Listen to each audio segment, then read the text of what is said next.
Harry Potter and the Nightmares of Futures Past. Chapter 14. A dish best served cold. Hedwig returned before they retired for the night. Goldfarb was non-committal in his reply, but said that Harry could meet with him any time tomorrow. Ron was in the process of obliterating Harry at wizarding chess when the snowy owl landed on the board, scattering the pieces. "Oi, Harry," Ron objected. He was no more than 3 moves from checkmate. "Good girl!" Harry cooed to his owl, stroking the ridges above her eyes. "Ruddy Owl did that on purpose," Ron said darkly. "Oh, stop whinging. We both know you were slaughtering me." "Too bad you can't play chess for a living like some muggles do," Harry groused. He'd said it in an offhand way, but his friend's ears still pinked at the backhanded compliment. Mrs. Weasley announced it was time they went to sleep, especially since Harry needed to be up early to accompany her to Diagon Alley. As he and Ron went up the stairs, Harry thought about asking Mrs. Weasley to put a silencing charm around his bed. He didn't really want to talk to her about his nightmares, though. She was likely to refuse anyway, now that he thought about it. He'd stayed at the Burrow a few times during the Second War, often to attend a funeral, starting with guineas. The nightmares, either his own or from Tom, would often wake half the house, but Mrs. Weasley insisted on being there to wake him once he started screaming. She'd even gone so far as waiting until he was asleep to dispel the silencing charms he'd placed. By that time, Ron was staying in a separate room with Hermione, and it fell to Mrs. Weasley to wake him with a hand on his shoulder and soft words. As Harry put on his pajamas and curled up in the surprisingly comfortable bed, he noticed Ron watching him. He counted silently to himself. Before he reached 20, his friend spoke up. "You still having rough dreams, mate?" As much as he wanted to snap, Harry stopped himself. It was a reasonable question, and Ron had a right to know what to expect. "Not at St. Mungo's, but I was also on a lot of potions. It's not a big deal here, mate. The ghoul in the attic wakes me at least once a night, banging on the pipes. I'll just give you a nudge if I wake up." "All right there?" Harry sighed. "Fine." Ron looked like he wanted to say something else, but he just snuffed the candle. Harry stared into the darkness for a couple of minutes before he spoke again. "Hey, Ron?" "Thanks, mate." After the battle in the Department of Mysteries, Voldemort had grown very cautious with experiencing strong emotions. By doing so, he could exploit the link between himself and his enemy, symbolized by the curse scar. Even if he voluntarily lowered his occlumency shields, Harry seldom got warning visions in time to do anything. Voldemort would suppress his glee while planning his atrocities, and then revel in them once they were committed. Only then would Harry double over in pain, clutching his forehead. Only then would he see what Voldemort was up to. And by that time, his victims were usually little more than mutilated bodies. And so it was when Harry, Ron, and Hermione were exploring an abandoned house in Lancashire. There were rumors that Voldemort had rented it long ago when he was still Tom Riddle. Even if they had the correct address, he'd probably only stayed there a fortnight before traveling to the continent. Their search found nothing. As they were leaving, Harry fell to his knees, splitting pain and a savage joy radiating from his scar. Desperately, he focused his mind, hoping against hope he could see something in time to save some of the victims. When he saw an image of the Burrow, walls engulfed in flame as the wards collapsed, he surged to his feet screaming. Ron and Hermione had seized his arms, trying to stop him from falling down the steps. So he clasped their shoulders and pulled them with him as he apparated to Ottery Stank Catchpole. The thunderous crack of a triple apparition drew the attention of a half-dozen Death Eaters still on the property. They charged the trio, curses flying. Harry shrugged free of his friends and brought his wand up. The first Reducto was screamed at the top of his lungs, and the hapless Death Eater wasn't so much killed as splashed across the hedgerow behind him.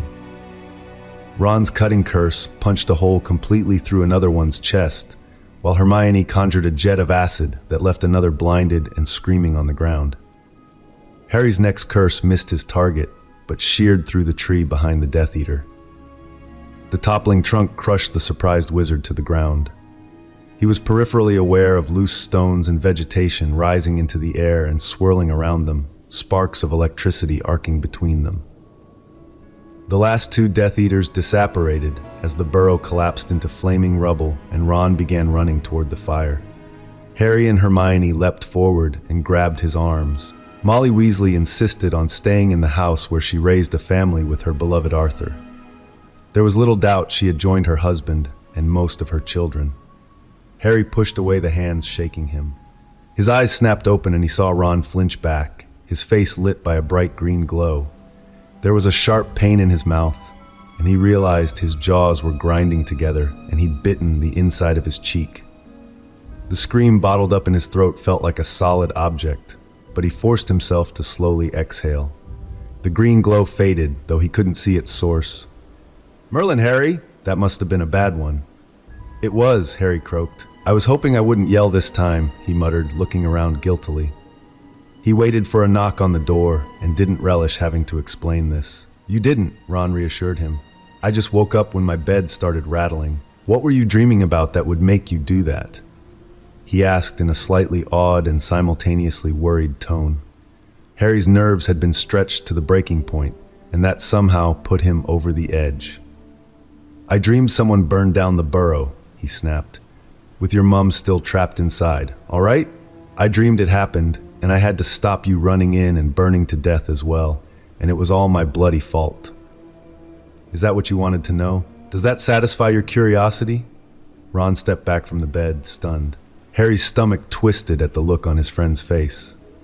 "I had no bloody business taking out my miseries on him." "I'm sorry, Ron. It was a bad one, but I didn't mean to snap." Ron sat down on his bed, frowning. He looked at Harry thoughtfully, his eyes assessing him like a chessboard. "Harry," he said quietly, "why do you have dreams like that?" Harry sighed. "Ron, it's something I have to keep secret." His friend's frown deepened. "I trust you," he added, "more than you know. But I can't tell you until we take some precautions first. Remember that project Hermione is working on with regards to Snape?" Ron nodded, and his eyes narrowed. "It's him you're worried about finding out, isn't it?" "Well, him and Dumbledore. I think the headmaster is doing something similar. Hermione thinks Snape is using legilimency on us, reading our minds and memories. I appear to be resistant to it, but she sent us a book that shows how to defend against it." "That greasy git has been poking around in our minds?" Ron asked in a sick voice. "It seems like it," Harry said, "and I have no doubt he'll use anything he finds against me, against us. I promise as soon as we can make your mind secure against him, I'll tell you and Ginny everything." "What's Ginny got to do with this?" Ron asked suspiciously. "More than you think. Besides, she's my friend as well. And do you think you can keep anything from her? She was asking me the same questions a month ago." Ron shook his head ruefully as he lay back down. Soon he was snoring lightly. Harry waited a few more minutes and then quietly crept out of the room, stopping only to pick up his wand. There were a lot of stairs at the Burrow, but Harry still remembered how to walk silently. The martial arts had improved his balance and agility, but the biggest components were patience and concentration. The only close call was just below the third landing, when a loose stair creaked under his foot at an alarming volume. But after freezing in place for over a minute, he heard nothing and continued. He sat down on the couch in the darkened sitting room, wand in his hand. Between the doors, the stairs, and the flue entrance, any invaders would have to get past him to reach any of the Weasleys. It was utterly ridiculous, but it still made him feel better. Harry slowed his breathing, trying to will the tension out of his body, when he heard a sound behind him. He leapt to his feet, spinning toward the disturbance and raising his wand in a single smooth motion. Ginny's nightdress was barely visible as she shrank back toward the stairs. "Harry," she whispered. Harry jerked his wand back down and nearly fell over the couch. "Sorry," he whispered back. "You startled me." His knees were shaking in reaction, so he sat down before they gave out completely. He hoped the room was too dark for her to see his face. With his back to her, he didn't feel as humiliated by his reaction. He'd nearly hexed her in her own living room. For the first time, he wondered if agreeing to live with the Weasleys might have been a mistake. He stared at his feet and tried to concentrate on controlling his breathing. The last thing he needed to do was hyperventilate and pass out. Even without looking, he was painfully aware of her presence as she came to stand beside him. "Harry, what's wrong?" she asked quietly. "How did you know I was down here?" he evaded. "I rigged the stair right below my landing. Fred and George's room is the floor below mine. she said, as if that explained everything. On second thought, Harry reflected, it probably did. Her voice became even softer. You don't have to say if you don't want to. I know what it's like to have everyone in your business. Harry knew he did not want to shut her out, her least of all. She was standing so close he felt like he was being torn in two. I had a bad dream, a very bad one, he said in a broken whisper. When I get back tomorrow, I need to talk to you and Ron. I can't, his voice trailed off. Harry barely felt her hand on his shoulder, its weight no more than a feather. He closed his eyes and swallowed. That's fine, Harry, she whispered. I remember what you wrote. And Ron wouldn't stop ranting about that greasy git. She gave a soft laugh and glided back up the stairs like a ghost, her nightdress gleaming in the starlight coming through the windows. Harry crept back up the stairs as dawn stained the windows red. Surprisingly, Ron was already stirring. When he was fully awake, they changed into shorts and t-shirts and soon were running through the damp morning air. Harry knew he was well off his normal pace, but Ron didn't say a word as they circled the property. While he appreciated his friend's considerate silence, he was annoyed to find any after effects from the beating. He gritted his teeth and pushed himself even harder until he pulled up lame, cramps racing up his left calf. Bloody hell, he gasped as he dropped to a staggering walk. He tried to stretch out the muscles, but that only made him lurch in a grotesque manner. Damn Harry, Ron said, jogging back. He'd gone several paces ahead before he realized Harry was no longer beside him. He helped Harry limp back to the kitchen. Mrs. Weasley was starting to cook breakfast when they stumbled in. Harry, what did you do to yourself? She asked as she maneuvered him to a chair. Harry really felt like banging his head on the scrubbed wood table. Instead, he merely said, got a muscle cramp while running. Nothing serious, just smarts a bit. A little ice should fix it. Mrs. Weasley just gave him an odd look and tapped the back of his leg with her wand. In seconds, the cramp let go, and he was able to flex his foot again. He let out a sigh. I should have guessed you were the one who got Ronald started on this morning running business, she said. Ron let out a snort. First day of holidays. She came to wake me up for breakfast and thought I'd run away from home. That wasn't particularly funny, young man, she said sternly. Though I suppose it is good to know you are getting some nice healthy exercise while you're away at school. Ron rolled his eyes at that, but was interrupted by his sister coming down the stairs. What's all the racket about? She asked, yawning. She snapped her mouth shut when she saw Harry. For his part, Harry suddenly became very busy rubbing the soreness out of his calf. Harry just pushed himself too hard on his morning run, the silly bugger, Ron said with a grin. Harry pushed away from the table and stood up carefully. There was a little lingering soreness, but nothing unbearable. I'm fine, he said. You shouldn't push yourself so hard, dear, Mrs. Weasley said in a worried tone. You just got out of hospital yesterday. Harry found himself looking down. It was almost eerie how she could make him do that with just a few words. I'm being careful with my neck, Mrs. Weasley. My leg was just sore because I haven't exercised it in a while. Can I go with you tomorrow? Ginny asked suddenly. Ron started to open his mouth, but Harry cut in first. Sure, he said, trying not to notice her pleased smile. Ron glared at Harry for a moment, but was quickly distracted when his mother placed a plate laden with fried eggs and sausages in front of him. Mrs. Weasley gave Harry a wink as she turned back to the stove. Harry tried to help, but she firmly shooed him back to the table, where he found himself sitting between Ginny and her brother. Arthur had to head into the office today, some sort of legal challenge at work. So I'll be taking you to Diagon Alley after you finish eating, she said brightly. It felt odd to be sitting there waiting and not cooking. Harry supposed that was a reflex from his days with the Dursleys. His jaw tightened as he thought about his former guardians. He didn't even want to think of them as relatives. He looked forward to his meeting with Goldfarb and almost missed the glare Ginny was giving her brother. I am not a stupid tag-along, she huffed. I just don't see why you suddenly decided you want to, Ron said, swallowing. Maybe it's because Harry's running too? Harry had to suppress a growl. He did not want Ron teasing his sister about this. She was shy enough around him already. I think it's rather a good idea. Ron gave him a strange look. For the same reason Hermione joined us, Ron, Harry whispered. But she's not. She's your sister and my friend, and she's not going to be in our classes, so we can't always keep an eye out, can we? Harry hissed under his breath. It was a low blow, Harry reflected as we watched Ron's face get a little pale, but it worked. Mrs. Weasley sat plates in front of him and Ginny before sitting down herself. Ginny gave Harry a questioning look, but when he mouthed later, she just nodded. Despite his shortened run, Harry found himself ravenous and finished his food almost as quickly as Ron. Before anyone could say anything, he stood up and began clearing his dishes. Mrs. Weasley started to open her mouth, but just shook her head, muttering to herself. Ginny got up and helped him, but Ron went upstairs, looking a little upset. Ginny stared after her brother, but didn't say anything. When the dishes were in the sink, Mrs. Weasley sent Harry upstairs to get ready for their trip. He ran into the twins on the stairs. Fred and George were still yawning and rubbing at their eyes, but Percy's door was still shut. Ron sat on his bed brooding as Harry tried to find some semi-presentable clothes in his trunk. He needed a quick shower before they left. "Do you really think that's going to happen?" his friend asked as Harry closed the trunk. "I think it might. Look at how many scrapes we got into with the Slytherins last year. No one's going to miss that she's a Weasley, especially after she gets sorted into Gryffindor."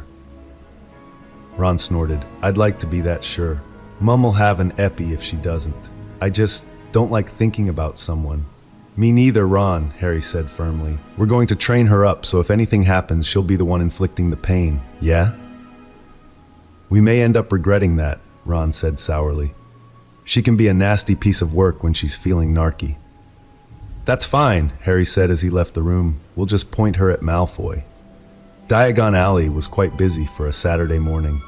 Ginny volunteered to help her mother with her errands, much to Mrs. Weasley's surprise, while her brothers went out to the paddock to play Quidditch.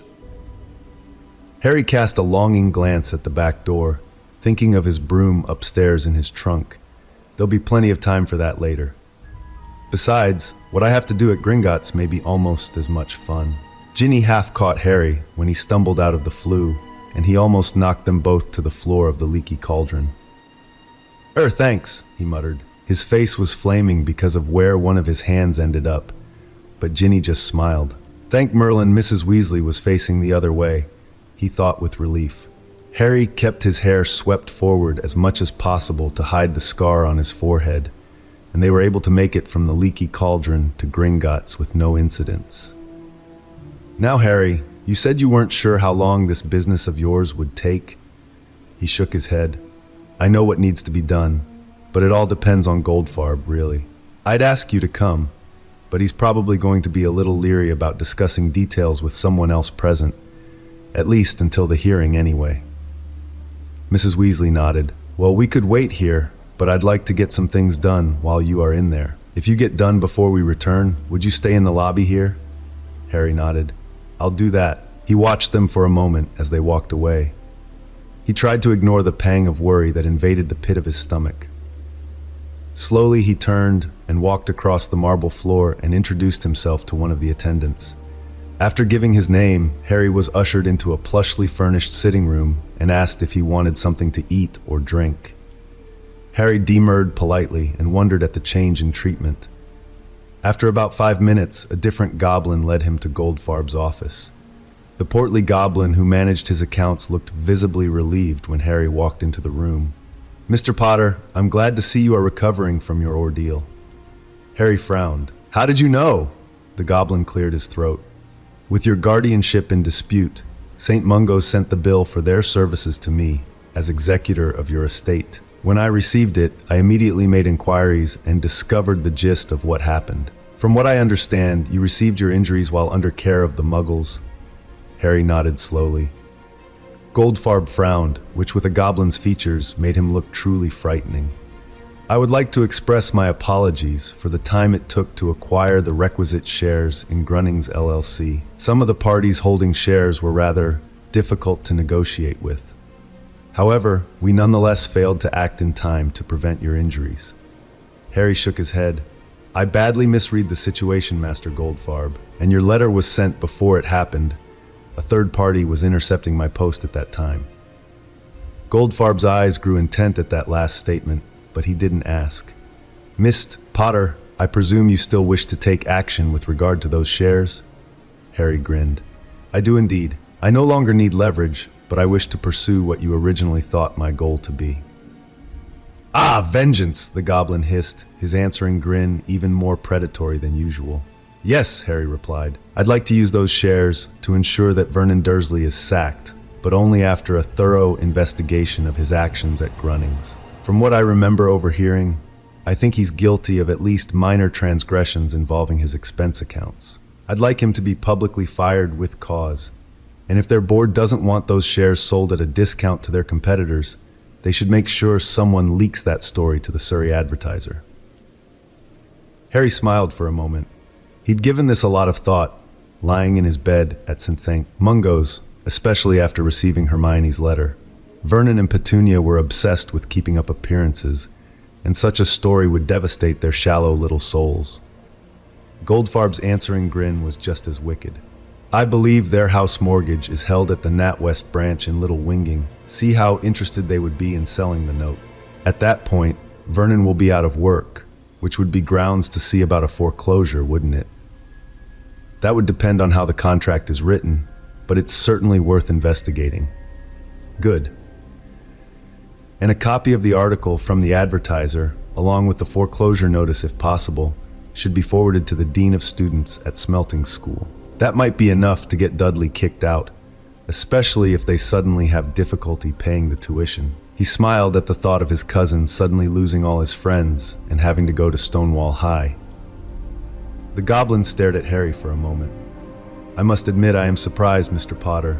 When I saw the particulars on the invoice from St. Mungo's, I took the liberty of compiling a list of discreet removal specialists from Nocturne Alley. I would have thought that you would wish a more permanent solution." Harry was quiet for a moment. "I think that would be a little too quick, Master Goldfarb. As it is, I am inflicting their worst nightmare upon them. And if Mr. Dursley finds another position somewhere else, I can always repeat the process. I want to have some time to cool off before I do anything permanent. In 5 years, I will be 17 and able to apparate and use magic freely. Then I will have the option of seeing how long my former guardians can survive under the Cruciatus curse." His confession was a calculated move on Harry's part. Goldfarb was agreeing to use the Potter inheritance in ways that were slightly outside the limits of his powers as the manager. His casual mention of hiring assassins, something even more illegal, was a further revelation of vulnerability on his part. Harry could use the particulars of this discussion to have him instantly dismissed from his position. Harry revealing plans that possibly included something far more illegal was a counter gesture that made the old goblin's eyes widen. It went beyond a tacit acceptance of the goblin's apology and was an expression of explicit trust. "Mr. Potter, is there anything else Gringotts can do for you in pursuit of your most excellent vengeance?" Goldfarb leered. Harry remembered how the Gringotts survivors had spoken of revenge as an art form. "That's all I can think of. Though if you think of something or an opportunity comes up, I would take it as a personal favor if you would let me know." Surprisingly, Goldfarb rose to his feet. "I will make sure to do so, Mr. Potter. I know you are busy, so I will not waste any more of your time." Rather than be offended at the brusque dismissal, Harry was touched at the respect shown to him. Before, he'd left the goblin's office the minute their business was concluded, as a gesture of respect. Now Goldfarb sought to return that gesture. "Actually, there is something else," Harry said hesitantly. It was time to start acting instead of reacting. Goldfarb sat back down, leaning forward a little. "I am currently staying with the Weasleys, pending their confirmation as my legal guardians next week. That means when I'm not attending Hogwarts, I will be staying at the Burrow, their house near Ottery St. Catchpole. Now I understand that funds can be released from the trust as long as they are directly used for the safety and support of the Potter line, namely me. Is that correct? In so many words, yes. There has to be a demonstrated need, and as executor, I would need to sign off on it." "Good. When I agreed to go home with the Weasleys, it was on the condition that I was allowed to bear the cost of upgrading the security around the Burrow. You are aware of the circumstances surrounding my parents' deaths?" Goldfarb nodded and his eyes narrowed. "Voldemort did not die that night. He currently exists in the twilight land between life and death. He has taken steps to ensure that he cannot at this time completely die. I was, however, able to prevent him from stealing something from Hogwarts that would have fully returned him to life.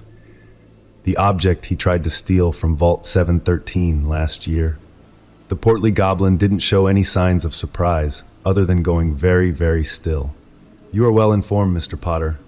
I had a busy year. The point is that Voldemort will eventually find a way to return, and I am no doubt at the top of his list of wizards that need to die. I understand that Gringotts has some of the world's most skilled magical security specialists and curse breakers under contract. I'd like to see everything possible done to secure the Burrow from all intruders or hostile magic. Goldfarb looked troubled. Mr. Potter, their services can be quite expensive. Master Goldfarb, if I could trade the sum total of the Potter fortune to guarantee the safety of the Burrow and its inhabitants, I would do so in a second. You know more than you are saying. It was not a question, and a surprisingly blunt statement from the normally circumspect account manager. Harry didn't directly answer the question. Voldemort will return. This past decade has been little more than the calm before the storm, and Gringotts will be as much a target as other institutions in the wizarding world. Please warn your colleagues, but I would ask that my name be left out of it. You tell me when you haven't informed your own kind? Goldfarb leaned back, visibly shocked. Harry smiled sadly. There are factions among my kind that are less than honorable, and that I cannot afford to trust yet. They would do well to emulate your clan, Master Goldfarb. We can go over the details after the hearing is over and the legalities are nailed down. I won't waste any more of your valuable time. Harry got up and left the speechless goblin sitting in his chair. Back in the lobby, Harry found an attendant to take him down to his personal vault, where he refilled his money bag with galleons. A quick survey confirmed his estimation that he hadn't really dented the funds at his immediate disposal. When he returned to the lobby, Ginny was sitting on a bench by the door, kicking her feet and looking bored. Mrs. Weasley was not there, however. "Oh, there you are. You just missed Mum," Ginny said, standing up and smoothing her dress. "What happened?" Harry asked warily. "She got an owl from Percy, dropped a note on her head right in the middle of Madame Malkin's. Some reporter showed up on the path to the Burrow asking if you were home. She said she was from the Daily Prophet, but Mum isn't so sure about that. Anyway, she told me to tell you to stay here while she and Dad sort it out. He's trying to get someone from the ministry down there to shut her up, at least until after the hearing. She'll send Hedwig when it's all clear." Harry let out a groan. That bloody solicitor working for the Dursleys is behind this. "Language, Harry!" Ginny snapped. Harry started to apologize, but then he noticed that she had a very impudent grin on her face. He settled for raising an eyebrow. "It's good practice," she said. "Mum really will get after you if you say things like that. Or she will after the newness wears off." She smiled again. "I suppose our little talk with Ron might be delayed," Harry said thoughtfully. He looked out past the marble pillars at the busy street. There was a lot of foot traffic, and Harry reminded himself that things were still pretty peaceful this early on. "Well, I have a few things I need to pick up," he said. "Did your mum specifically say we had to sit here in the lobby of Gringotts?" Ginny frowned, concentrating. Slowly she shook her head and smiled mischievously. Harry patted his forearm. His wand was there, under the baggy sweatshirt. This early in the timeline, it should be completely safe. "Okay, let's make this quick then. I need you to stick close though, all right?" She smiled and nodded. Harry was looking forward to getting some clothes that actually fit, but he had another errand he needed to run first. As they left the lobby and walked down the steps, Harry jokingly offered Ginny his elbow. She raised her chin and adopted a very shushy expression on her face as she took his elbow. It was all Harry could do to keep from laughing out loud. They hung a right as they stepped onto the crowded street. Passing Magical Menagerie, where he'd found Hedwig, and Gamble and Japes's joke shop, they finally came to Ollivander's. "Is something wrong with your wand, Harry?" Ginny asked as he led them inside. "No, but I understand it's your birthday next week. How did you—" "Harry, you can't. Mum will have a cow. She already polished up Grandmum Prewet's wand for me." No one ever accused Ginny Weasley of being slow on the uptake. It is my money after all. Besides, it's a good investment. You know, magic's harder to do if you don't have a wand that's suited to you, right? Ginny froze in place, her mouth half open. If his mind wasn't racing trying to keep up, Harry would have found the sight adorable. I suppose if I don't agree, you'll accidentally break my wand too? She said tartly. Ask me no questions, I'll tell you no lies, Harry smirked. Seriously, it is your birthday, and this is a very practical gift. I don't want you going to Hogwarts with any handicaps. Ginny peered up at him. When they stood this close, he actually realized how short she was. Is this related to those things you can't talk about yet? Harry sighed and hung his head. It seemed like he was having to hide more and more from her these days. How long before she got sick of his evasions and told him to stuff it? I'll take that as a yes, she said. Her hand was still on his elbow, and she gave it a squeeze. I know there must be a good reason. Don't worry, I do trust you. Harry looked up and smiled. She was being far more forgiving than he'd expected. Thank you. That means a lot to me. And if your mum gets upset, she'll be mad at me, not you. It's not like she'd make you take back a birthday prezi, yeah? Ginny laughed again and let Harry pull her into the shop. Mr. Ollivander was his usual incredibly creepy self. Between his unblinking eyes and the animated tape measure that kept wrapping itself around her, Harry was surprised Ginny didn't bolt from the store. After about 15 minutes, she waved a trial wand that shot forth a huge gout of red sparks. She rolled her eyes as Ollivander clapped his hands together with what was probably intended as a pleased expression. Griffin feather and hazelwood, 9 inches but surprisingly strong, a very interesting combination from one of my German colleagues. And you, Mr. Potter, is your wand performing well? Harry nodded slowly. Good, good. Phoenix feather and holly, 11 inches, and very supple. Great things will be done with that wand, mark my words. I hope my professors will agree, Mr. Ollivander, Harry said politely. Well, there are all kinds of tests, aren't there, Mr. Potter?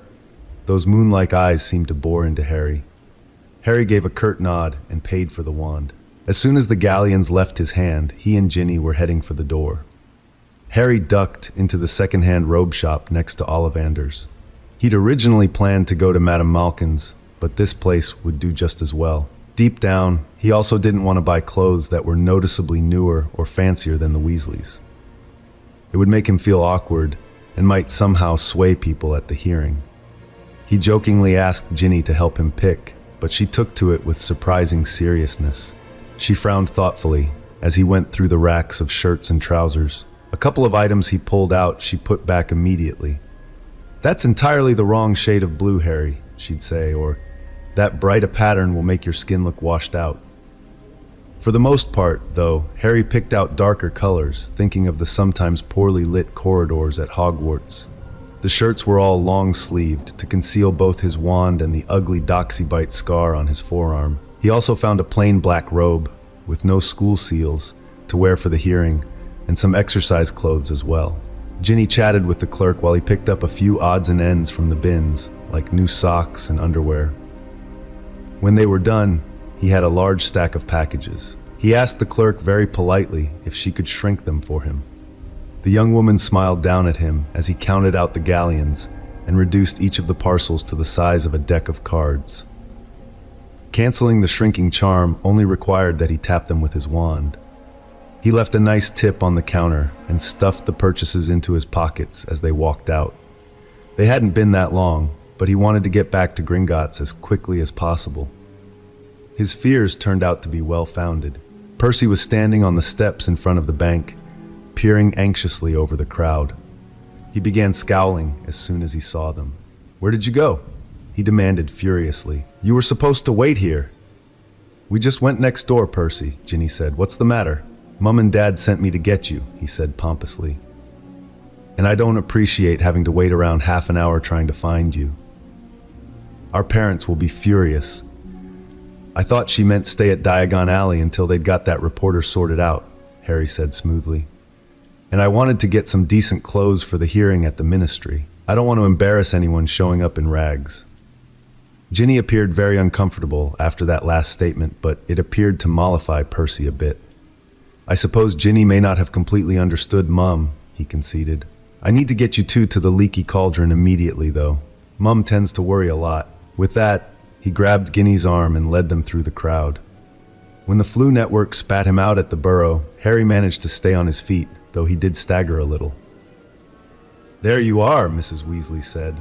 "I'm sorry we had a change of plans, dear. With that awful Skeeter woman here, it didn't seem like a good idea to give her any more information than she already had. You three were gone so long, you must be starving for lunch now." She turned toward the pantry as Percy spoke up. "Well," he said in an irritated voice, "we'd have been back here ages ago if they hadn't decided to go wandering down Diagon Alley." Ginny gave her brother a furious glare as Mrs. Weasley rounded on them. "Ginny, I said for you and Harry to stay there. I don't know what possessed you to go wandering. I thought you had better sense than that. You could have ended up on Knockturn Alley, or even worse." "Mrs. Weasley, if anyone is at fault, it's me. I already explained to Percy that I thought stay meant stay on the alley and don't come back to the Burrow. We just went a few doors down to get a couple of things. I didn't want to be dressed like a ragamuffin for that guardianship hearing. The ministry people might think you weren't taking good care of me or something." "That's not bad thinking," Mr. Weasley said, walking in from the sitting room. "But it's probably not a good idea to go off unsupervised. As you said, there are some people who might mean you harm." Harry nodded and pulled his wand out from his sleeve. "I did think about that, and if it wasn't broad daylight with crowds of people, I wouldn't have moved a foot out of that lobby." "Harry," Weasley said in an even voice, "I understand that you haven't had anyone looking out for you for a while. You've been very alone, but that is no longer the case, and a 12-year-old boy shouldn't be traveling by himself." "I was with him, Dad," Ginny protested. "That makes it even worse, Ginevra. Something could have happened to you as well. If Harry is going to be a part of this family, he needs to understand that things are going to be different." Harry felt his stomach curdling. Arthur really was right. There was no risk to a 30-year-old Harry who knew more curses than any Death Eater, but that was not how anyone saw him. To them, he was a somewhat precocious 12-year-old who couldn't even stop his Muggle uncle from thrashing him. And he'd also risked their daughter's safety. Arthur Weasley's gravely concerned voice stung worse than Vernon's bellowed threats or Snape's sneered accusations. "I'm sorry," he said miserably. "I just didn't want to make you have to go back out there again for some stupid clothes." Harry was looking down, so when Arthur's hand came to rest on his shoulder, he jumped back.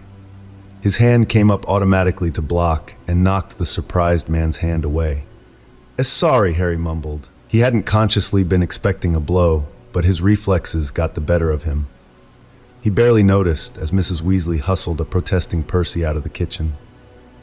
"Harry," Arthur said, sitting down at the table, "we're not angry. We just want you to understand that we are here to help you with things. It's not a bother when we have to take you to Diagon Alley, and we'd much prefer that you did things with us, rather than trying to do everything for yourself."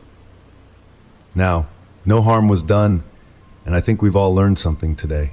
As I keep telling Perkins, your intentions are good, we just need to work on the execution. Harry gave the man a faint smile, and soon Mrs. Weasley let everyone back into the kitchen and began making sandwiches. As Harry chewed his sandwich, the small, hard knot in his stomach slowly unraveled. Ron and the twins, red-faced from flying all morning, fell on their food like a pack of starving lions.